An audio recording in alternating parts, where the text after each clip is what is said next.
Hi guys, my name is Ofentse. Um, Welcome to my YouTube channel. So I just wanna quickly check if this thing is working. This mic is on, cause I'm not sure if it's on or not. So that if it's not, I can turn it off. But yeah, we're gonna be here for quite some time today, and we're gonna speak about a lot. Let me do this.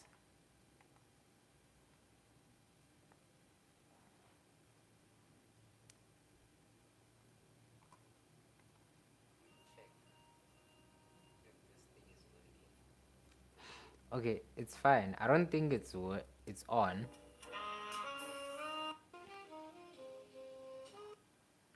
I don't think it's on. Because my audio just sounds the same. But yeah, essentially in today's life, I'm gonna try my best to just make this more consistent throughout the entire of this coming week, right? Because there's a lot to unpack, right? And so it's important to speak on these things. It's currently exam season. A lot is going on, guys. It's tough, yeah, bro. So essentially what we wanted to discuss in this video, I remember the last video I made was like, when was it, like approximately 2 weeks ago, right? And in that video I was essentially talking about the preparation for the exams, right? How you should have your timetable ready, how you should have your schedule, how you should identify your distractions, how you shouldn't compress your lock in one period, or in a short period of time. Because remember, what happens is that what usually happens rather is that we get this burst of motivation, right, when the exam date is approaching, right? And that unfortunately it negatively affects us in the journey, right? Because now you're going to try and compress all of this information in a short period of time, and guess what? It is going to feel very much productive. You are going to lock in, but it's not the most effective, right? We can argue about it the entire day, and you talking about how you are going to forget if you start early. That's a whole different conversation. You won't start if you are consistent, if you are repeating, not if you are repeating, if you are, yeah, if you're repeating the content so that it solidifies in your long-term memory. Some of these things, it's easy for them to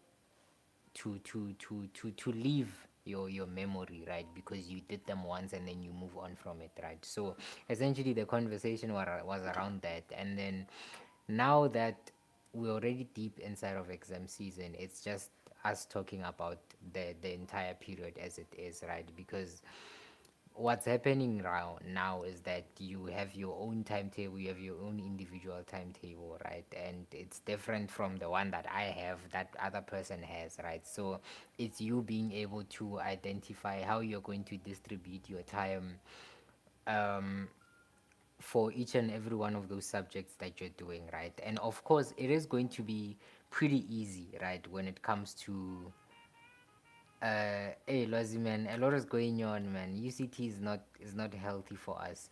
But yeah, I'm back now. I'm back. So yeah, from here on in, every single day at this time you're gonna receive a notification. I'm gonna be here. Thing is, I've just been trying to balance. This semester has been the worst. It's not healthy. So yeah, we're just trying to balance on that. But other than that, man, all is well. And I think the most important thing, what I was just talking about now, is just on during exam season. It's easy for you to log in, right? It's easy for you to sit down and sit down with your work and be able to log in and study and actually study, right? Why? Because the pressure is there, the stress is there, everyone else around you is studying, right? But then now the issue comes in now when you're doing it, when you're doing the log in, but then you're not getting the best out of that login. So you do your login, but then after, if I, let's say it's 3 hours, after that 3 hours, I come to you, I asked you what you've been studying and how was it, and your mind goes blank. You see, that becomes now a problem because you are studying for the exam, you're cross nighting, drinking Red Bulls every single day, and then now when we come to you and give you a test paper and say try and attempt this, then you get stuck, then it becomes a problem. So now the issue is with identifying the best study method that will work for you for these exams. Remember, you're not writing about these things for the first time. You've been doing them this entire semester, right? So it's important for you to be able to identify those mistakes you've been making along the way, right, and starting with them and being able to start there and understand and fight with those things until you get to a point whereby you fully understand them, right? Obviously you might have given up on certain topics and said this is not for me, but I remember there was a time I talked about different breakthrough levels, right? So different topics are going to have different breakthrough levels. Some topics are going to be very easy. First hand, you get them, you do a question paper, you get the answers right, right? But then you get those topics that will actually test you and they will make you tap out. You're the one that's gonna give up on the topic, right? Because it's extra difficult. It has a higher level of breakthrough. So it's one of those topics that needs extra patience in doing them, right? And I'm about to get to the part whereby we talk about the actual studying and making sure that you understand the things from throughout the term, right? And if there are two situations here, if you are at a point in your life right now whereby that particular topic you have not been getting throughout the entire semester, or you've been failing, or you've been not giving it time, or you don't have the motivation to do it, the best way, and I can assure you, you can bet on this, right? The best way to start with that topic, or the best way to start studying on that particular concept, right, is to start with the question papers. Start by referring to your past papers. Look at those papers. Look at what is currently going on in the papers, right? So that, yes, it's going to give you a fright, so as to say, I don't know anything when it comes to this topic. But then at the same time, it's something that is going to guide you, right, for you to see where you are lacking, what you don't understand, what exactly do they ask in this particular topic. Because yes, I don't understand the topic as a whole, but they're not going to ask you to define the title of the topic, for example. They're going to ask you specific questions within that topic, right? So the goal here is in identifying those the type of questions that they ask and tackling them individually, right? So I'm gonna go back to high school and make an example here with Euclidean geometry, right? Euclidean geometry is a very broad topic, it's a very difficult topic, and with Euclidean geometry as a topic, it's very difficult to sit down and practice and be able to flow efficiently, right? Because it's a different type of question every single time, right? So the trick here is in being able to identify all the different types of questions that they ask in Euclidean geometry. This is your first step. The type of question, I mean the exact wording, and I still remember them from the top of my head because I used to identify these and cram them, right? So one of the first ones is show all the show what wait, what is this? I said I remember. Show all angles equal to x, right? So they will give you a diagram. I forgot what they call the diagrams in Euclidean geometry, but they'll give you that diagram and then there's an x, and then they're saying show all the other angles that are equal to x. That's one type of question. It's a type of question that you will find every single time. It's not Euclidean as a whole, but it's like the leg of Euclidean, or an eye, right? And then there's another type of question that will say prove that ABCD is a parallelogram, right? One of the most difficult ones, or rather one of the ones that people deem the most difficult. That's a question. that you will find every single time. That's another leg now. And then you also have the other one that will talk about congruency, prove that triangle ABC is congruent, the three lines to triangle EFG. That's now another different question, right? So you see how it's the entire topic of Euclidean geometry, but inside of it, you will find the type of questions that they ask if you go through enough past papers. And by going through them, you're not answering them yet. You're not answering those question papers yet, but you're just trying to to to understand the structure, right? What kind of questions do they ask and how do they ask them?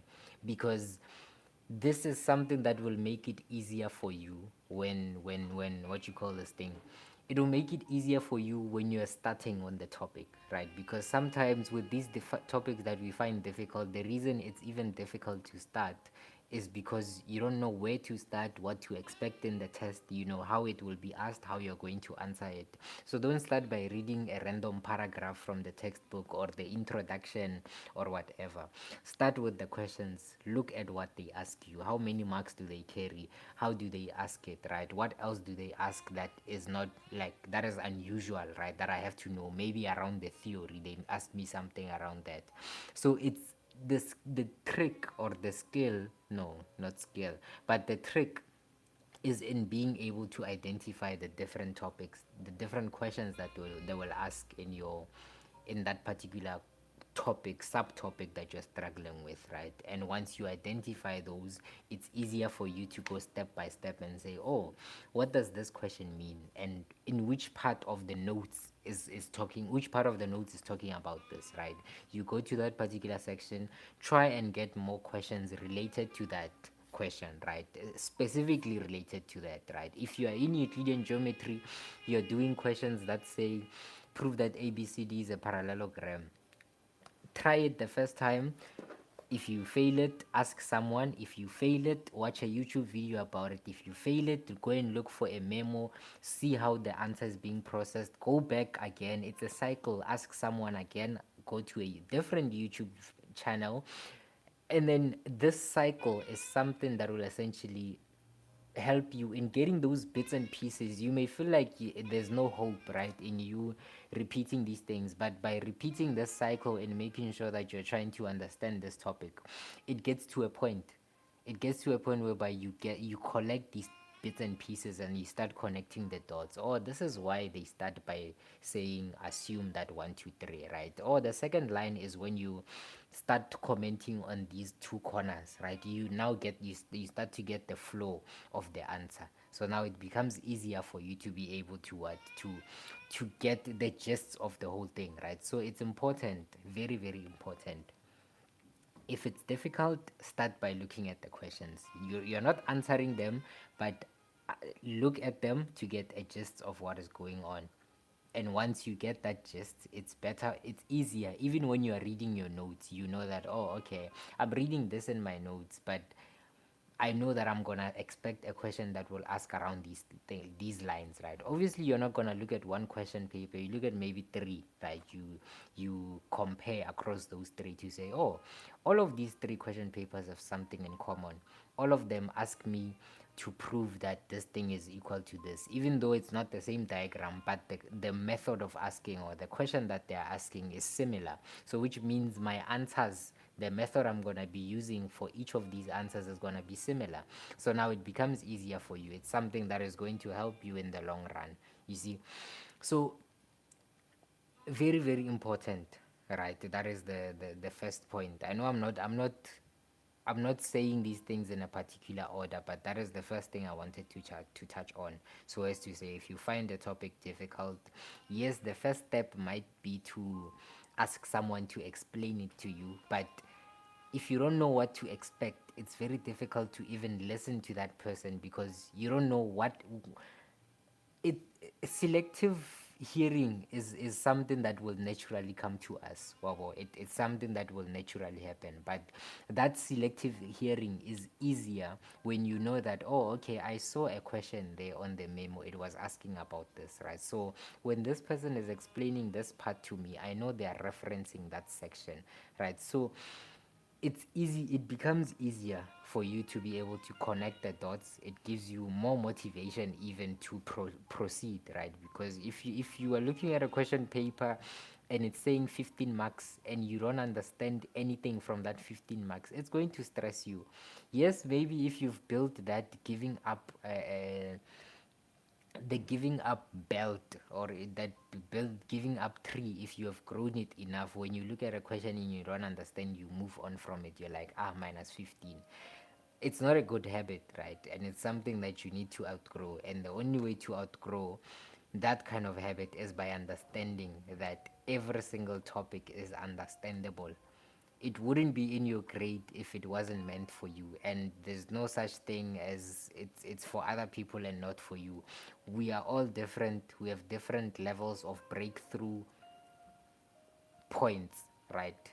It's gonna take me an hour to understand the topic. It might take you 3 hours. What took me 2 hours to understand, you might understand just by listening to that person explain once. Something that took me days and days to get, you got it the first time, and the vice versa applies, right? So it's important to take that in mind, to say every single topic is understandable. All I need to do is to break it down, break it down as much as possible. Try and focus on the bits and pieces, because when we say calculus, calculus is the topic as a whole. Inside of calculus, you will get individual questions that you are asked. So it's important for you to identify these individual questions, right? Trying to understand what exactly they are asking, and then covering the topic step by step. In doing this, you are covering the topic step by step, and you get to a point whereby it becomes easy and you start flowing and answering the questions, right? So that is the goal here, to be able to answer all the questions. And that is somehow my next point. It wasn't planned, but that's my next point. Make sure you always write something. And I say this very loosely, because now you're just gonna the question is gonna ask who was Mary, and then you say, I don't know, the crops will die. You see, so by saying always make sure you answer something, is do not leave an answer blank. Write the answer closest to that thing, even if it's wrong. That process of you writing an incorrect answer, even when you know that you totally don't know the answer to this question, that process of you answering it is something that will stimulate your mind, right? And you won't forget that question, because you thought about it long enough. You thought about it and you're like, yo, I actually don't know. And you wrote something, you wrote a single bit of information that was related to that topic, compared to if you see a question that you don't understand, and ish, you say, ish, here I am cooked for real, and you skip it and you go to the next one, and you never come back to it. It becomes an issue, because every single time you come across that question, it's gonna be the same thing. But if you stay for like at least a minute trying to understand the question, what is it asking, break it down. If it's multiple parts, break it down, understand the first part, the second part, right? And you're gonna be able to at least get a few words from everything that you've studied. There's this joke that they've made, that when the teacher, the section, what am I saying, that the type of questions whereby they give you maybe five topics to read on, and then they only release three. Or I'm gonna make an example with the languages. They give you five poems to read on, and they say the exam will only have two. And that's a very bad example, but I'm trying to point out the fact that whatever you studied in relation to that thing, write it down, because you are not gonna stop thinking about that question. Yes, the whole process of skipping a question, going to the next one, and coming back, that's a whole different story. You can do that, but just make sure you don't leave a question blank. Please, just don't leave the question blank. Always write down something, and in writing that something down, it will help you in the long run. Nas. The next point, is essentially on. Let me see. I wrote it down here somewhere. I think it was around this title, suffering, studying, and how all that connects or something, and what it all means, right? I wanted to talk about the whole process that you're going through, of being unable to understand some of the content that you go through, right?